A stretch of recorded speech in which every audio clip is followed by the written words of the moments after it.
സുഹൃത്തുക്കളെ നമസ്കാരം. നമ്മൾ ഇന്ന് ഒരു മീൻ വണ്ടി വിശേഷമായിട്ടാണ്. കഴിഞ്ഞ ദിവസം നമ്മൾ പണിക്ക് പോകുന്ന വണ്ടി ഇതാണ്.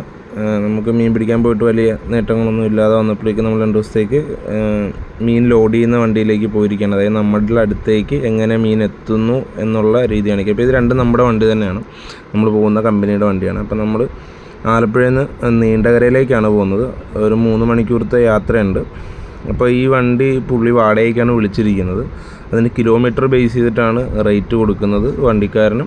അതുപോലെ തന്നെ ബാറ്റയും കാര്യങ്ങളൊക്കെ ചെയ്യുന്നത്. നമ്മൾ മാക്സിമം ഡീറ്റെയിൽ ആയിട്ട് പറയാൻ ശ്രമിക്കുന്നുണ്ട്. നമ്മൾ കണ്ട കാഴ്ചകളെല്ലാം ഞാനിതിൽ പകർത്താൻ ശ്രമിച്ചിട്ടുണ്ട്. അപ്പോൾ എല്ലാവരും ഒന്ന് കാണുക, ഫുള്ളായിട്ട് സ്കിപ്പ് ചെയ്ത് കാണുക. ഞാൻ ആവശ്യമുള്ളത് മാത്രമേ ആഡ് ചെയ്തിട്ടുള്ളൂ. അപ്പോൾ നമ്മളങ്ങനെ നീണ്ടകര എത്തിയിട്ടുണ്ട്. അപ്പോൾ നീണ്ടകര എത്തുന്നതിന് മുമ്പായിട്ടുള്ളൊരു പള്ളിയാണ്. ആ പള്ളിയാണ് ഇവരുടെ എല്ലാവരുടെയും ഒരു എന്താ പറയുക, മാർക്കിംഗ് ഉള്ളൊരു സ്ഥലമാണ്. അപ്പോൾ പള്ളിയുടെ കുരിശടി കാണാം. പിന്നെ നമ്മളവിടെ നിന്ന് കർവ് ചെയ്ത് ഉള്ളിലോട്ടാണ് കയറുന്നത്.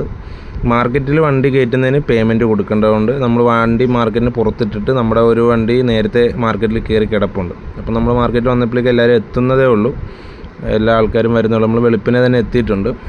അപ്പോൾ നമ്മൾ രാവിലെ വന്ന ഉടനെ തന്നെ നമുക്ക് ബാറ്റ കാശ് തരും. നമുക്ക് ചായ കുടിച്ചിട്ട് നിൽക്കണം. കാര്യം എന്ന് വെച്ച് കഴിഞ്ഞാൽ എപ്പോഴാണ് പണി നടക്കുന്നതെന്ന് പറയാൻ പറ്റത്തില്ല. പിന്നെ ഫുഡ് കഴിക്കാനോ കാര്യങ്ങൾക്കോ ചിലപ്പോൾ ടൈം കിട്ടിയില്ല എന്ന് വരും. അതുകൊണ്ടാണ് ഫുഡ് കഴിച്ചിട്ട് നിൽക്കണമെന്ന് പറയുള്ളതുകൊണ്ട് നമുക്ക് രാവിലെ തന്നെ ബാറ്റ കാശ് വരും. പിന്നെ ഈ ചായക്കടയെ കണ്ടൊരു കാഴ്ച എന്ന് പറഞ്ഞാൽ ഇഷ്ടംപോലെ കുരുവിക്കൂടാണ്. അതുപോലെ തന്നെ കുരുവികളുണ്ട്, എല്ലാത്തിനും ഓപ്പണായിട്ട് വിടുകയാണ്. വർഷങ്ങളായിട്ട് ഇത് ഇവിടെ ഉള്ളതാണെന്ന് പറയുന്നു. അത് അവരുടെ ജീവിതത്തിൽ ഇവിടുത്തെ അഴീക്കൽ ഇവിടെ ഇതിപ്പോൾ ഒരുപാടുള്ളൊരു കാര്യവും കൂടെയാണ്.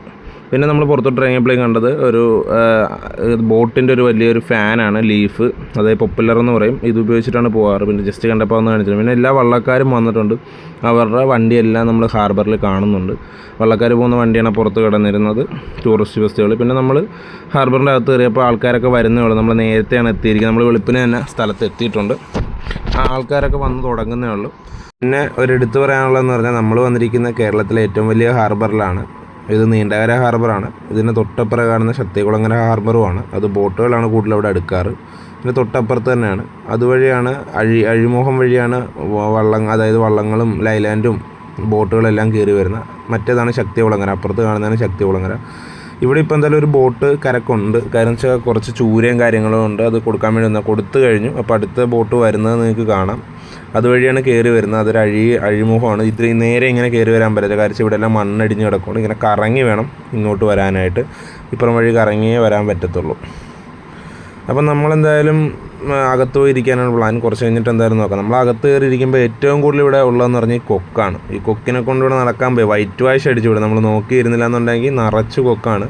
കാക്കയെന്ന് പറയുന്ന സാധനം ഇവിടെ കാണാൻ പറ്റില്ല. പിന്നെ ഇത് കുളച്ചക്കാരുടെ വലയാണ്. അവരിത് ഹാർബറിൽ സൈഡിലേക്ക് ഒതുക്കി വെച്ചിരിക്കുകയാണ്. അപ്പോൾ നമ്മുടെ ആദ്യത്തെ വള്ളം വന്നിരിക്കുകയാണ്. വള്ളം വന്നു കഴിഞ്ഞിട്ടാണ് ഞാൻ സത്യം പറഞ്ഞാൽ കാണുന്നത് തന്നെ. അപ്പോൾ നമ്മൾ ആദ്യം തന്നെ ചെന്നു. അപ്പോൾ ആദ്യമേ ഈ കൊട്ടയിൽ മീൻ ഇവർ പെറുക്കി മാറ്റുകയാണ്. അതായത് ഈ ചെറിയ പൊടിമീനുകളുണ്ട്. കൊഴുവയാണ്, നമ്മൾ വെള്ളച്ചൂടനാണ് ഇപ്പോൾ വന്നിരിക്കുന്നത്. അതിൻ്റെ അകത്ത് ഈ പരവയും അതുപോലെ തന്നെ ചെറിയ മേക്കുറിച്ചി, അയിലക്കുഞ്ഞ്, മത്തിക്കുഞ്ഞ് അങ്ങനെയൊക്കെ ഉണ്ട്. അപ്പോൾ അതൊന്നും ഇവർ ഈ വണ്ടിക്കാർ എടുക്കത്തില്ല. അപ്പോൾ ഇവിടം മുതലാണ് നമ്മുടെ കാഴ്ച തുടങ്ങുന്നത്. അപ്പോൾ ഇത് അകത്ത് കൊണ്ടുപോയിട്ട് വെച്ച് ലേലം വിളിക്കുന്നതാണ്. അപ്പോൾ നമ്മൾ കുറച്ച് നേരം ഇവിടുത്തെ അകത്ത് കയറി കഴിഞ്ഞാൽ ഭയങ്കര നോയ്സായിരിക്കും. ഇവന്മാർ ഒരു വള്ളം വന്ന ഉടനെ എല്ലാവരും മറ്റേ ജാഥ കിട്ടണൊക്കെ വന്നു തുടങ്ങി. ഇനി ഇവിടെ നിന്ന് തിരിയാൻ പറ്റില്ല. അതുപോലെ ആളേക്കാളും കൂടുതലും കൊക്കുകളായിരിക്കും. അവരെ ഓടിക്കാൻ തന്നെ ഒരാളെ നിർത്തേണ്ടി വരും. അവന്മാർക്കാണ് ഇട്ട് കൊടുക്കും കേട്ടോ. അവന്മാർ വള്ളക്കാർ മൊത്തം ഈ താഴത്ത് പെറുക്കി കളയുന്നതൊക്കെ അവന്മാർക്ക് എടുക്കാം. ഇനി നിങ്ങൾ കുറച്ച് പേര് കാണാത്തൊരു സാധനം കാണിച്ചുതരാം. ഇത് പെപ്സി ചൂര എന്ന് പറയുന്ന ഒരു വെറൈറ്റിയാണ്. ഇതിവിടെ കിട്ടിയാൽ ആരും കൊടുക്കാറില്ല. അവരെല്ലാവരും എടുത്ത് കറി വെക്കാറേ ഉള്ളൂ. ഇത് ഇത്ര ആകുന്നൊരു ടൈപ്പ് ചൂരയാണ്. പെപ്സി ചൂര എന്ന് പറയുന്ന ഒരു വെറൈറ്റി ഇനമാണ്. അത് അത്ര തന്നെ ആകത്തുള്ളൂ. ചൂരയുടെ തന്നെ ഒരു വേറൊരു വകഭേദമാണ്. അപ്പോൾ ഇതെല്ലാം തിരിഞ്ഞ് ആണ് കൊടുത്തു വിടുന്ന വള്ളക്കാർ. ഇല്ലെന്നുണ്ടെങ്കിൽ അവരതിൻ്റെ പ്രൈസ് കുറക്കും. ഈ വള്ളക്കാർക്ക് ഇതിന് കിലോയ്ക്കാണ് വില വരുന്നത്. ഇപ്പോൾ കിലോ തൂക്കമാണ് ഇപ്പോൾ എല്ലായിടവും. പണ്ട് കൊട്ടത്തൂക്കമായിരുന്നു. ഇപ്പോൾ ഇവർക്ക് എന്തായാലും 3 വെള്ളി മീനേ ഉള്ളൂ. അപ്പോൾ നമ്മളടുത്തൊരു HM കുറച്ച് വല കയറ്റുന്നതുണ്ട്. അത് ഇവരുടെ കഷ്ടപ്പാട് ഇതിനേക്കാൾ. ഇതൊരു മട്ടുപണിയാണ്. അപ്പുറത്ത് കിടക്കുന്നൊരു ചൂണ്ടക്കാരാണ്. അവർ ഒരാഴ്ച കൂടുമ്പോഴേ വരത്തുള്ളൂ. അവർക്ക് ആ സമയങ്ങളിൽ ഇടവിട്ട് കഴിക്കാനായിട്ടുള്ള ഒരു കൊലയാണ് തൂക്കിയിട്ടിരിക്കുന്നത്. അവർ ചൂണ്ടയ്ക്കാണ് പോവാറ്. അപ്പോൾ അടുത്ത വെള്ളം വന്നിരിക്കുകയാണ്. അതെന്തായാലും പെട്ടെന്ന് വന്നപ്പോൾ തന്നെ ലേലം കൊണ്ടു. കാര്യം വെച്ചാൽ വണ്ടിക്കാർ ഉടനെ തന്നെ മീൻ ചീത്തയായി പോകാതിരിക്കാൻ വേണ്ടി മേളിൽ ഐസ് കൊണ്ട് ഇട്ടിരിക്കുന്നതാണ് ഈ കാണുന്നത്. ഇത് നമ്മുടെ നാടൻ കൊഴുവയാണ്. മറ്റേത് വെള്ളച്ചൂടനാണ്. അതായത് അതായത് കൊഴുവ തന്നെ 2 വെറൈറ്റി ഉണ്ട്. വെള്ളയുണ്ട്, സാധാ കൊഴുവയുണ്ട്. വെള്ളക്കൊഴുവ, സാധാ കൊഴുവ എന്നാണ് പറയാറ്. ഇപ്പോൾ ഇതിപ്പോൾ കോരുന്നത് നമ്മുടെ സാധാ കൊഴുവയാണ്. കാര്യം എന്ന് വെച്ച് കഴിഞ്ഞാൽ രണ്ടിനും രണ്ട് വിലയുമാണ്, വിളിക്കുമ്പോഴും രണ്ട് വിലയാണ്. മാർക്കറ്റിൽ ഇപ്പോൾ വില നടക്കുന്നതെന്ന് പറഞ്ഞു കഴിഞ്ഞാൽ 1 കിലോയ്ക്ക് 95 രൂപയും 1 കിലോയ്ക്ക് 110 രൂപയാണ്. ഈ 95 രൂപ നമ്മുടെ സാധാ കൊഴുവയ്ക്കും വെള്ള കൊഴുവയ്ക്ക് 110 രൂപയാണ് ഇപ്പോൾ വില നടക്കുന്നത്. ഇന്നത്തെ ദിവസം ഹാർബറിൽ മീൻ കുറവാണ്, അതാണ് ഇത്രയും വില കയറിയിരിക്കുന്നത്. അപ്പോൾ ഞാൻ പെട്ടെന്ന് ഭയങ്കര വാട അടിച്ചിട്ട് തിരിഞ്ഞു നോക്കിയപ്പോഴേക്ക് അതായത് ചീഞ്ഞ് പുഴുവായിട്ട് കിടക്കുന്ന കൂടുതലും ചൂരയാണ് കാണുന്നത്. അതായത് ചോരയും വെള്ളം ഇങ്ങനെ ഒലിച്ച് ബോക്സിൽ നിന്ന് പോകുന്നതാണ്. പക്ഷേ അത് തൂക്കിയാണ് എടുത്ത് വെച്ചിരിക്കുന്നത്. ഞാൻ കുറച്ച് ദൂരെ നിന്ന് മാറി നിന്ന് ഓടി എടുക്കുക. കാര്യം വെച്ചാൽ നമുക്കതിൽ എന്തെങ്കിലും ഒരു പ്രശ്നം സംഭവിക്കാൻ ചാൻസ് ഉണ്ട് വീഡിയോ എടുക്കുന്ന പോലെ. അത് എന്തിനാണ് അങ്ങനെ ചെയ്തിരിക്കുന്നതെന്ന് പോലും അറിയത്തില്ല. ഒട്ടും മോശമായിട്ടുള്ള മീനാണ്, അത് ഒരു കാശിനും കൊള്ളത്തില്ല. ഇനി അത് എന്ത് ചെയ്യും ഒന്നൊരു പിടുത്തമില്ല. ഞാനത് കണ്ടപ്പോൾ അതും കൂടെ ഒന്ന് കാണിച്ചെന്നേ ഉള്ളൂ. നമ്മൾ ക്യാമറ തിരിച്ചപ്പോഴേക്കും പെട്ടെന്നൊരു ലൈലാൻഡ് അടുത്തേക്ക് വരുവാണ്. ഇതൊക്കെ നല്ല ഹ്യൂജ് വെള്ളങ്ങളാണ്, 5 അടി ഉയരമൊക്കെ ഉള്ള വള്ളമാണ്. ഇപ്പോൾ തൊട്ടടുത്ത് കാണുമ്പോൾ വളരെ സന്തോഷം. ഞാൻ ഇതിൽ പണിക്ക് പോയിട്ടുള്ള ആളാണ്, പക്ഷേ ബോട്ടിൽ നമ്മൾ പണിക്ക് പോയിട്ടില്ല. ഇവർ മീൻ കൊടുക്കാൻ വേണ്ടി വന്നതാണ്, പക്ഷേ ഇവർക്ക് എന്തോ പണിയും കിട്ടിയിട്ടുണ്ട്. കാര്യം അത് ഞാൻ കാണിച്ചു തരാം. അപ്പോൾ നമ്മൾ നേരത്തെ കണ്ട ഹാർബറല്ല, ഇപ്പോൾ ശരിക്കും ആളായി എല്ലാ സ്ഥലവും. അതായത് ഹാർബർ ഫുള്ള് നിറച്ച ആളുകളായിട്ടുണ്ട്, കച്ചവടക്കാരെ കൊണ്ടും മീൻകാരെ കൊണ്ടും എല്ലാവരെയും കൊണ്ട് നിറച്ച് ഇതായി. ഇതിൻ്റെ ഇടയ്ക്ക് അമ്മച്ചിമാർ ഇവിടെ നിന്ന് തന്നെ കിട്ടിയ മീൻ അതായത് സാധാരണ കറിക്കാർക്ക് വേണ്ടിയിട്ട് ഇവിടെ കൊടുക്കുന്നുണ്ട് മീൻ. ഇതിൻ്റെ ഇടയ്ക്ക് വേറൊരു കാഴ്ചയാണ്, ഇവിടുത്തെ പ്രത്യേകതയാണ്, എല്ലാ വള്ളക്കാർക്കും ഓരോ ത്രാസ് വെച്ച്, ഇവിടുത്തെ ഒരു യൂണിയനാണ് ഈ ത്രാസ് കൊടുക്കുന്നത്. അതിനും ഒരു വാടകയുണ്ട്. തൂക്കിയാണ് മീൻ എടുക്കുന്നതുകൊണ്ട് ഈ ത്രാസിന് ഉപയോഗമുള്ളതുകൊണ്ടും നല്ല ചിലവാണ്. ഈ ത്രാസം കൊണ്ട് മാത്രം നടക്കുന്ന ഒരുപാട് പേരുണ്ട് ഇവിടെ, നല്ലപോലെ തന്നെ കച്ചവടം നടക്കുന്നുണ്ട്. അപ്പോൾ ആ വന്ന വള്ളത്തിന് കിട്ടിയ പണിയെന്ന് പറഞ്ഞാൽ വേറൊന്നുമില്ല. ഈ ലൈലാൻഡിന് ഇവർ മീൻ കണ്ട് അടിച്ചു, പക്ഷേ ഇവർക്ക് കിട്ടിയ പണിയെന്ന് പറഞ്ഞാൽ ചെറുപ്പം കൊഴുവായിരുന്നു. ഇവരുടെ വല കെട്ടി പതച്ച് കളഞ്ഞു. ഇനി ഇതിപ്പോൾ വല മൊത്തം ഇറക്കി ആ മീനെല്ലാം വലയിൽ നിന്ന് കുടഞ്ഞും അഴിച്ചും കിള്ളിയൊക്കെ എടുത്ത് കളഞ്ഞില്ല എന്നുണ്ടെങ്കിൽ നാളെ ഇവർക്ക് പണിക്ക് പോകാൻ പറ്റത്തില്ല. കാര്യം ചെയ്യും മീനിരുന്ന് ചീഞ്ഞ് പുഴുവാനുള്ള ചാൻസ് ഉണ്ടാവും. അപ്പോൾ ഈ വല മൊത്തം ഇനി ഇവർ ഇറക്കണം. ഇവർക്ക് നല്ല കഷ്ടപ്പാടുണ്ട് സത്യം പറഞ്ഞാൽ. ഒരു ലൈലാൻഡിൻ്റെ വള്ളത്തിലെ വല ഇറക്കുക എന്ന് പറയുന്നത് തന്നെ ഭയങ്കര കഷ്ടപ്പാടാണ്. ഇത് പുറത്ത് കൊണ്ടുവന്ന് ഇനിയിപ്പോൾ ഇവിടെ തറയിലൊന്നും വീഴാതിരിക്കാൻ വേണ്ടി അവർ ഷീറ്റൊക്കെ വിരിച്ചിട്ടാണ് അത് ചെയ്യുന്നത്. ഒരു വൃത്തിയോടെ തന്നെയാണ് കേട്ടോ ഈ ഹാർബർക്ക് നോക്കുന്നതും, അത് നമ്മൾ പറയേണ്ട ഒരു കാര്യമാണ്. അപ്പോൾ അവരുടെ ഈ കഷ്ടപ്പാട് ഇനി ഒരുപാടുണ്ട്. ഈ വല അടിച്ചത് പോരാണ്ട് ഈ വല മൊത്തം കുടഞ്ഞ് ഇങ്ങോട്ടും കയറ്റണം തിരിച്ചും കയറ്റണം. അപ്പോൾ ഇനിയാണ് നമ്മുടെ അടുത്ത പ്രക്രിയ. അതായത് വള്ളത്തിൽ നിന്ന് കൊണ്ടുവരുന്ന മീൻ എങ്ങനെയാണ് നമ്മുടെ കയ്യിലെത്തുന്നതെന്ന് വെച്ചാൽ, അവിടെ നിന്ന് 95 രൂപയ്ക്ക് ലേലം ഉറപ്പിച്ച് കഴിഞ്ഞാൽ ഇവിടെ കൊണ്ടുവന്ന് ഇവിടുത്തെ ത്രാസ് ഞാൻ പറഞ്ഞില്ലേ, ആ ത്രാസിൽ തൂക്കിയിട്ടാണ് വണ്ടിക്കാർക്ക് കൊടുക്കുന്നത്. ഒരു കൊട്ട 45 കിലോയാണ് തൂക്കുന്നത്. അതായത് 40 കിലോയാണ് മീൻ കൊടുക്കുന്നത്. 5 കിലോ കൊട്ടത്തൂക്ക് ഉൾപ്പെടെ കുറച്ചിട്ടാണ് ഈ തൂക്കുന്നത്. ഇവിടുന്ന് തൂക്കി സെൻറ്ററിൽ വെച്ചിട്ട്, അതായത് അവിടെ കൊണ്ട് വെച്ചിട്ട് 2 ബോക്സിലായിട്ട് തട്ടും.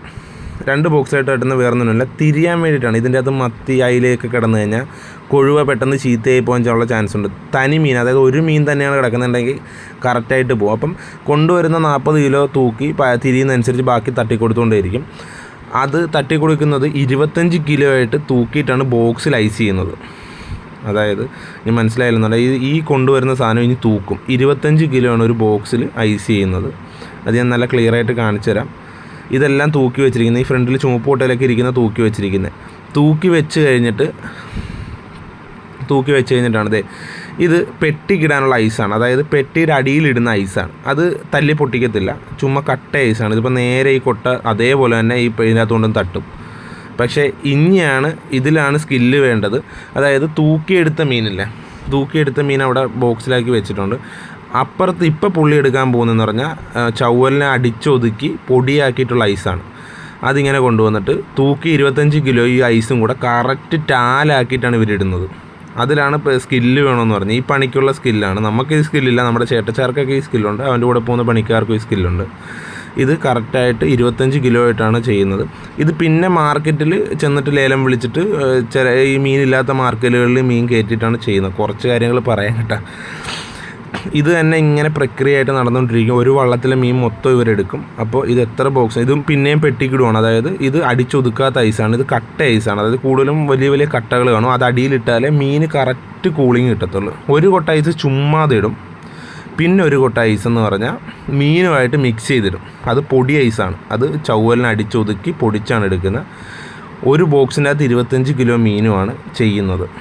ഈ 25 കിലോ മീൻ ഇവിടുന്ന് എവിടെയാണോ മീൻ കുറവുള്ള ഹാർബറോ അല്ലെങ്കിൽ അതുപോലെ തന്നെ ലേലം വിളിക്കുന്ന സ്ഥലങ്ങളോ ഉണ്ട്, അവിടെ എത്തിക്കുകയാണ്. ഇതിലാണ് വെള്ളക്കൊഴുവ ചൂടക്കൊഴുവ എന്നുള്ള വ്യത്യാസം കാണിക്കുന്നത്. ഇത് വെള്ളക്കൊഴുവയാണ്, ഇത് മൊത്തം വെള്ളക്കൊഴുവയാണ് ഈ ഐസ് ചെയ്ത് വെച്ചിരിക്കുന്നത്.